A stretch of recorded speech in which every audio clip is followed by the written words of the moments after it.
The traveler's raft scraped against a quiet stretch of sand, and for the first time in many weeks, he stepped onto solid ground.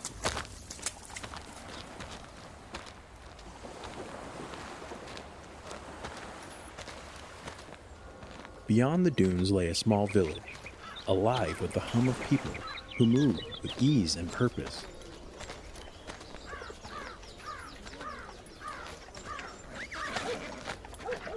Word spread quickly among the marketplace of the stranger who had come from the sea.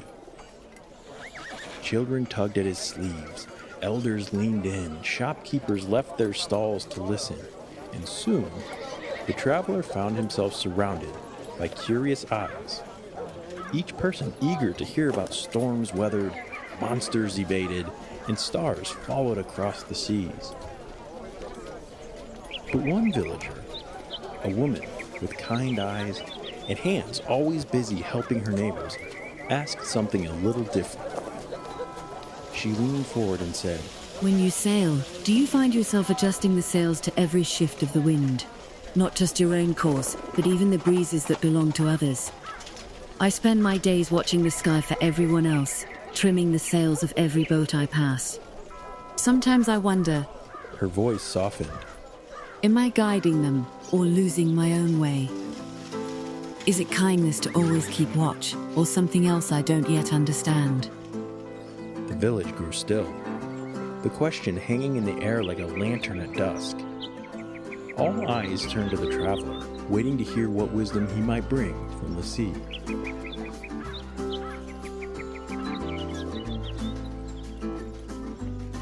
This is So What, Who Cares with Laura McCarville and me, Jeff Kolaski.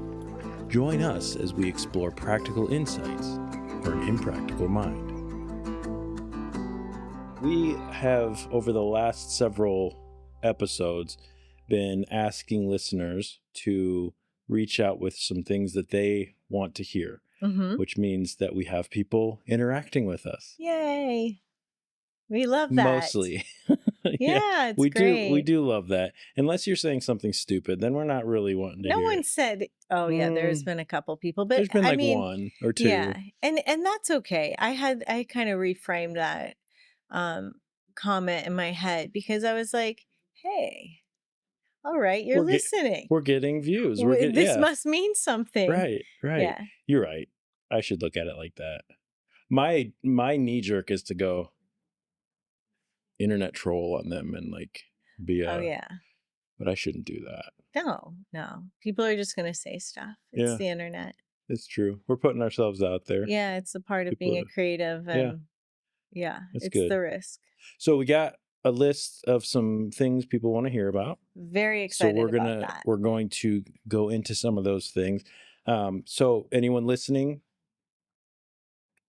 we will not say names. We will not give anything personal about who sent these to us. So if you're sending this to us, it will be completely anonymous. Unless you say in there, I want you to say who I am, we're not going to. So just so you know, and you can email us at mail.sowwhatwhocares@gmail.com. So let's get into a few of these. Okay, I'm going to say one other thing. Please. Our conversation is also not like medical advice. Oh, yes. Or a replacement for therapy. No.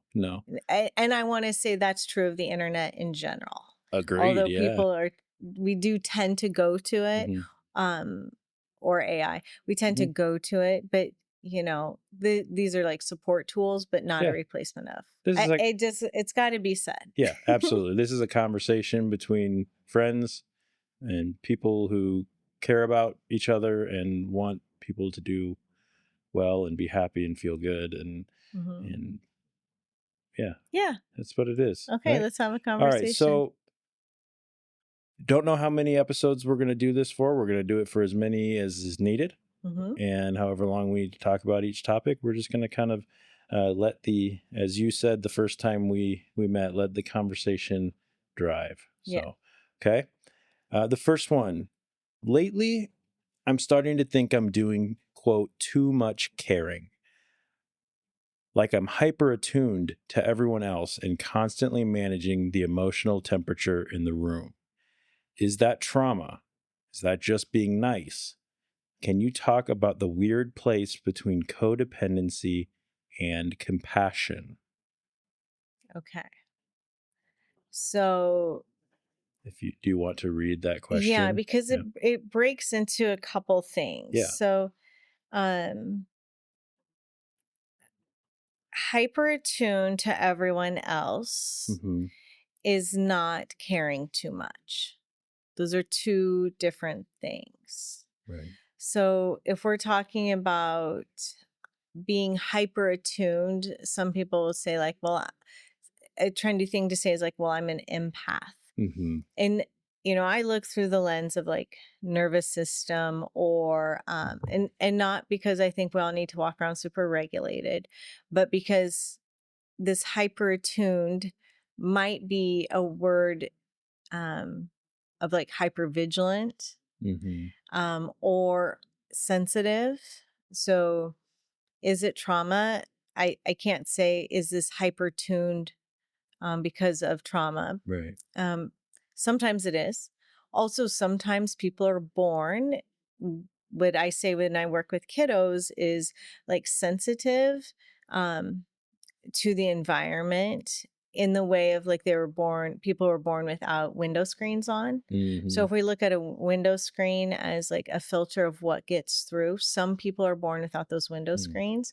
And then we have to go in and put window screens on Right. because not everything needs to get through. Mm-hmm. Okay. So not that I want people to be less sensitive, Right. but it actually is like not maybe working for you. So Right. I would take I would maybe deconstruct this a little bit Mm-hmm. to be like, is a hyper tuned experience taking you closer to the self, to relationship, to connection? Mm-hmm. Or is it taking you into looping? Right. Right. So if you're looping and obsessing about how someone else is feeling, Right. um, that's not necessarily even helping them. Right.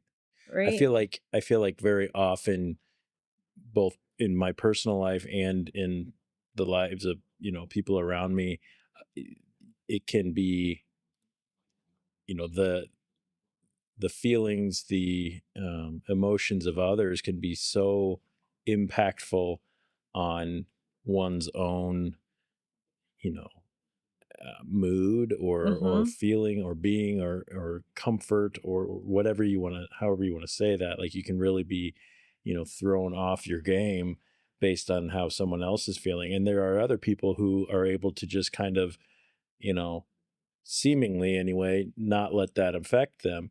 And sometimes it does seem like there are those that you almost kind of wonder, like, do you feel anything, and Right. but in that same breath, it's also a little bit enviable to be able to go, oh, that person's having a rough day, a rough time, they're feeling anxious, they're feeling depressed, they're feeling this, they're feeling that, and that that that doesn't change me and who I am and what I'm doing and how I'm feeling Oh, necessarily. so that leads to like the codependency. And I've Yeah. never been a super fan of that word codependency Yeah. because we are so dependent on each other. Hmm. So we don't want to move to like that hyper Right. individual, like it's all about me, or you can be hurting and I don't feel Yeah. anything. These are two extremes, right? That you're speaking of. Like there's a middle ground.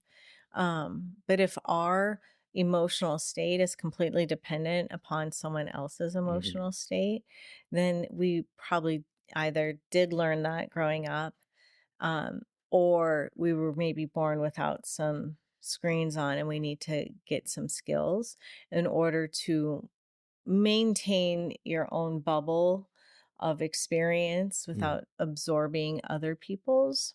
Right. So I just remembered one of my first teachers like 25 years ago.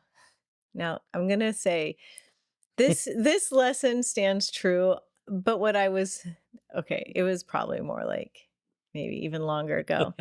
Okay, so this was back in like pre-social media and pre-things, but I signed up for an email to learn how to bend a spoon with your mind. Okay. And so it was like an email that would come through and it was different things you could practice, right? So Okay. I was just like, obviously, so I still don't know how to bend a spoon with my Okay. mind. You'll get Um, there. I'll keep practicing. But in this like thread of curiosity, I met a teacher and she had given me this assignment of, can you watch a TV show without being absorbed into the emotional experience? Can Mm, you just practice some neutrality, like be more neutral so mhm. that you're not feeling, sensing everything every character is going through? Right. Does that make sense? Does, So, absolutely. so for me, and that was so that I could be better attuned to me. Mhm. It was like part of that like psychic Mhm. thread that I was going in. Mhm. But I think that stands true today. Yeah. Also, so can I, that like that's a silly one, but can I sit and watch something without over empathizing with the Right. experience? Not all the time, but just as a practice, so that when someone is experiencing something, we're not one taking it on, because one, that's rather hindering and assuming Right. and invasive. Yep. And so we learn how to sort of hold our seat a little bit Yeah. more, to be empathetic, to be And compassionate, but mhm. not my This is not mine yeah, like I'm not necessarily. like Mhm. that doesn't mean not affected Right. either. And that's such a, even as you're saying that, that's such a fine line maybe, because it seems like I don't also, like I said, I don't want to be the person that isn't somewhat affected by the feelings of the people around me, read the room kind of thing. Like I don't it almost feels I don't know the right word, but like uh either dismissive or sort of like dingy, almost, to just be like, I'm feeling this way. Yeah, And like you walk into a spiritually room where bypassy. yeah, where and you walk in there and someone's like, oh, I just I'm really struggling with this, that. That's great. Okay, so I'm that feeling this way. like that's an Sure. extreme response, like Hmm. when that happens, like that's completely cold and Hmm. extreme, and probably who knows what's happening with that Yeah. character or that type of person, Yeah. that thing. I think more happens of, I'm not okay unless you're okay. Yeah.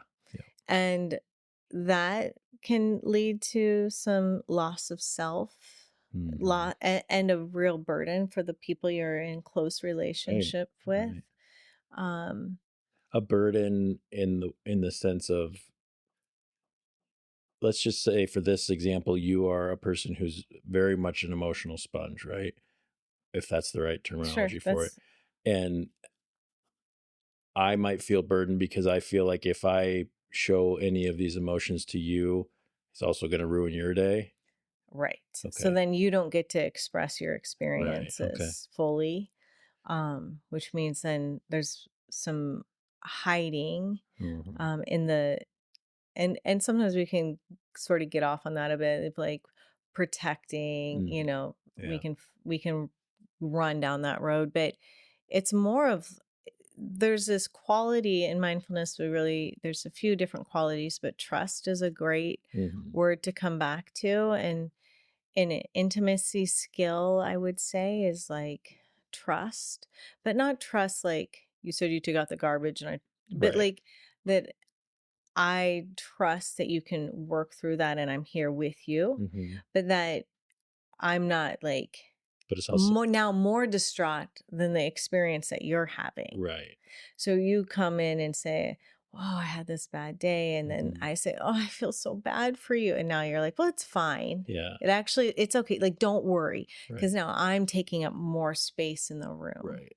And I don't think that's ever the intention Very rarely, I would of say. the Yeah. person, Hmm. like I think it's more of like that maturity, or like a growing of emotional and integrity, of Hmm. like, I can handle my space and I trust that you can handle your space, and it may be tough, but I'm not going to take over. Right. Um and some, like, children are different than adults, right? So if we're Hmm. working with kids who don't have the window screens on, then we do have to sort of teach to having Hmm. more emotional girth, more emotional, take up more space, Hmm. if you will, um, because they tend to just go with whatever's happening until overwhelm hits. So there's skills involved here. Um, but I care too much isn't that. Right. Um, and and to be able to be in heartbreak when the world is on fire Hmm. is really important, Mm. right? We don't want to become like an ice cold, No. you know, like placed. I don't envision I don't want to grow a future, a community, a world where Hmm. it's cold, Yeah. and not caring. So I Right. care too much is a curious thing. Um, but I would want to like get more curious if people want to. Hmm. But you know, is it true? Do you care too much, or are these feelings overwhelming? Do you Hmm. need to get some skills? Um, does it come from trauma? Is that, I don't know if we need to dissect all Yeah. that, And that would like probably be more of a case by case thing too, right? I truly, mean, because you can't it's just slap a sticker on that and say, "Well, you obviously have some trauma that you haven't worked through," because you mm, don't know who's right. each person's coming from a different place. And and the general experience of being a human Hmm. is difficult Yeah. because we do have feelings, thoughts, emotions, sensations. We have this experience of being in this body. So I think there's some like maybe, Hmm. and Yeah. maybe it's, biology, maybe it's other things too. But how do you want to move forward? What skills do you want Hmm. to have? How do you want to navigate? And this is from an adult asking the question. Sure. So it Yeah. becomes more like, so where can we start? And I wanted there was a second oh there was a second part to that question, I think. I don't know how to get there. Okay, so um can you talk about the weird place between codependency and compassion? Is that trauma? We're not going to say yes or no.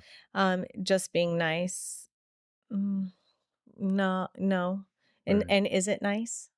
Yeah. Right? Like, Yeah. is it nice that you care so much that it can impose on another person's ability to Right. express? Um, and I don't mean to be a jerk when I say that, but it's No. important to check that. Yeah. Um, Yeah. What is being nice? It's not just right, letting somebody. Uh, it's not just doing that. It's not just like overly going into that person's world and joining them and then taking on more than they, that's not necessarily nice. right, Even right. though you feel like it may feel like that's what they're asking you to do, Mhm. but that's more internal than it is what they're really asking you to do. If I come to Laura with, a really tough day or something like that, or I go to, my spouse with that, and maybe that's a little bit more intimate of a obviously than of a relationship, and at the same time I'm not going to them with that and going, take this off of my chest and you have it, Right. join me in this misery. It's more like, this is what I went through, now let's. Yeah, I'm working with it. There's Yeah, like some we're tenderness and right. listening. Yep. That would be more like compassion. So Right. it says, can you talk about that weird place between codependency and compassion? Hmm. And I don't think there's a weird place in it because Hmm. I don't think it's the same or even feels Mm. the same or close to the same in the body. Mm. Or it's not it's not the same. Yeah. So codependency would be more like that hyper vigilant, like Mm. I'm not okay unless you're okay. Right. I'm not okay unless that. And compassion is like I'm okay And I and see that you're you're not. okay. Yeah, and Oh, or like the essence of you. yeah, yeah, yeah. I'm here with you in the suffering, Right. and I can ask if something's like compassion. It has strategy and Mm. support, and it's other focused and able to tend to the self at the same I time. like that. That's I like the thought of that. Like it reminds me of like if somebody is treading water and getting really tired and they're asking you for help, and instead of staying in your boat and reaching your hand out and giving them some support like what you just said, it's like, oh, I see you're drowning, let me drown with you. They Yeah. hop out of their boat and they start drowning, and now they're up in there too, and nobody's benefiting from that. Yeah. That's kind of what. And it's so wild because in its worse shape or form or look, it's like such a burden for like it doesn't really, I don't want to say it's a burden, but what happens then is the original person drowning now has to figure out how to get in the boat and save the person. Yeah. And Yep. so it's not it's The whole time dealing with the fact that they only jumped in because they saw me drowning. So right. now I have And now you feel guilty because now they're in the water drowning, and you got the extra burden of having to Right. save them. Yep. I mean, this is like it does happen. And so how do we learn how to like self-soothe when we're hearing something that's really hard and overwhelming? How do we learn how to be with someone, in their suffering Yeah. without losing ourselves? And that doesn't mean, so these are like skills that we don't come like naturally per se into. Right. Right. I don't remember where I heard it the first time, but there somewhere I heard it referred to, or something like this referred to as, when someone's in that mood, or someone's, having a bad time and they're projecting that a bit, or they're displaying that, I should say, it's akin to like there's a fire burning in the house or in the room. And, am I supposed to just act like it's not burning? Am I supposed to, like, or do I, there's no answer to that, but that's what it feels like sometimes in When you relationship. are the person who's sensitive. Yeah. Yeah. Oh, yeah. When someone especially when it's like your children or your spouse, like someone Sure. if best friend, when they're suffering, like you definitely want to, there is that desire feeling to Yeah. like jump into the fire with them and suffer with them, Yeah. like, Or to try or some of us ad have. nauseum to put the fire out. Oh yeah, fix it beyond Right. even letting them have their own ability Fire. Yeah. to grow through it. Like, yeah, that. So now that we're talking, there's a couple things that happen, I think, when someone's having like a leaky bad day experience, and then you're affected by that bad day experience. And now, not that you're like empathizing, but that you're walking on eggshells. Like that's the codependency kind of thing. I'm not okay unless you're okay. So then I run around trying to make you okay. So that's that. And then the other thing of like, I'm going to get in and take over your emotion. Now I'm the bigger one here, and you don't even get to have your, bad day or experience. That's kind of like another thing. And none of that stuff's like really compassionate. So, we come back to like, what is compassion? How do we practice it? A lot of that's like how we practice with ourselves, right? Compassion. So, and how we deal with our own uncomfortable emotions, right? So sometimes we're obsessed about other people's emotions because tending to our own is so overwhelming. If we weren't taught how to, or we didn't get those skills, or we're not growing. So what are some things we can do? Yeah. I come back to that learning to bend a spoon with your mind exercise. But really it goes without a doubt to be able to say like, and again, I don't want to be like, don't cry at sad movies. I'm just saying, if you're practicing it, then you have to like wiggle your toes, feel yourself, and witness someone's experience without jumping in. I'm not in that room with Jason Voorhees. Who's Jason?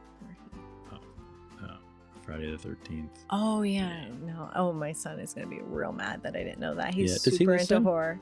Yeah. Oh, cool. Yeah. He's into all the horror. Yeah.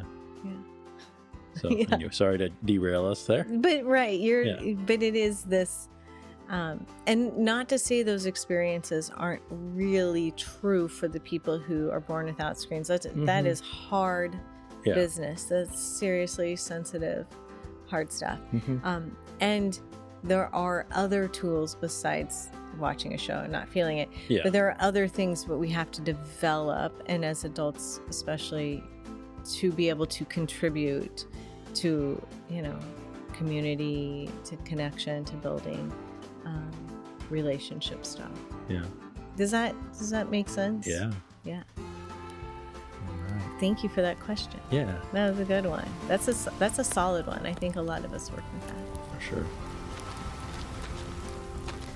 That evening, as the village fires dimmed, the traveler walked alone by the shoreline.